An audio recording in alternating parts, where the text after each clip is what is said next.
Kia ora koutou. I'm going to have a bit of a rant personally, and then I'm going to talk a little bit to the Christchurch Centre for City Making and Architecture that we're part of. I realised just on the way here that effectively most of what I'm going to say comes and is in this book. Yep. So I might actually, can I just make this my submission? Sorry? Can I just make this the submission? Yes, you certainly may. We got about 50 essays together last year, which was a critique of the recovery plan, so a massive amount of what we're going to say is considered and thought through in there. Yeah, Councillor Ref Manji wrote one of the chapters, so I will circulate that to colleagues. Along with Kevin McLeod, Roger Sutton, Rebecca McPhee, David Shepherd, lots of people in there. So. It's a fantastic book. Pass it around if you like. I've got a copy in my office if anyone wants to borrow it. So firstly, I'm Barnaby. I am an architect, or trained as an architect. I co-edited a few books, including this one about the transitional city, and I'm doing a PhD looking at temporary architecture in the public. Firstly, thanks to the council for, I guess, attempting to get your house in order and being honest with the public. I really think the sort of secrecy is probably the most destructive thing that's happened in the last 4 years, and it amazes me these delays to the anchor projects without any reasons why. So thanks for being honest. And in terms of my recommendation for the asset sales is to continue to be honest. I don't have an ideological issue with the idea of asset sales, but I think each case needs to be made. And the idea that there's either a yes or a no sort of seems ridiculous. I think each asset needs to be considered and the argument made to the public. So with that in mind, I don't see why most of them can't wait 3 years till the next round of consultation, and then will they have a lot more confidence about what the numbers are. So that would be my sense, is that maybe a few things within the 3 years, but in the 3 years when this happens again is probably the time to go back to the public with some really strong ideas. I think it's time to push back against the government, and following Raf's comments on Campbell Live last night, I think there's some key points where it's time that now the council's got some serious understanding of its own numbers, and I think there's a real unwillingness and lack of capacity in the government to really consult meaningfully. So I think the council needs to push back on the metro sports, on the convention centre, on the stadium. And I'm also thinking about the residential red zone, where in 20 years I think it's really going to be the residential red zone that defines the city, and the council needs to be leading that, and the people need to be leading that, not the government. I see there's $600 million in the budget for suburban infrastructure development, and I wonder if some of that shouldn't be, the government shouldn't be paying for some of that.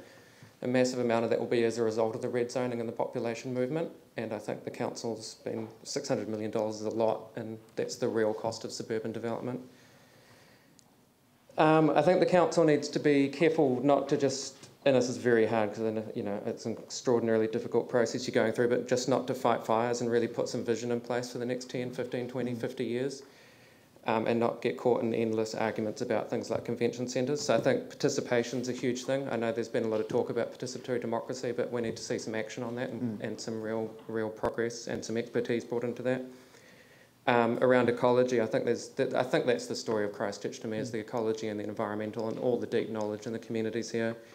Transport, the cycling's great, but I'd love to see an integrated transport solution, but including light rail, really seriously looked at in the next few years, so it can be built in 8 or 9 years and happens, rather than is thought about in 8 or 9 years and put off for another 10 years. The council's actually been really lucky to have Jan Gale and Athel architects in the last 4 or 5 years looking at the city, and I would recommend to go back and see what they've said.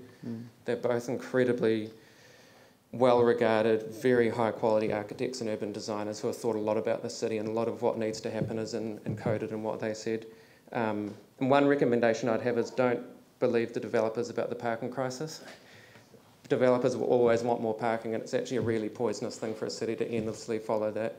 And I think what there needs to be is more stability around the parking. It's hard to orientate around the city at the moment, so people don't know where the parking is, but it's there. And also there needs to be parking, I think, for groups that can't use public transport. So for elderly and people with children, maybe there could be a permit system where they can come into the city and park easily. So people over the age of 70 or with kids or something.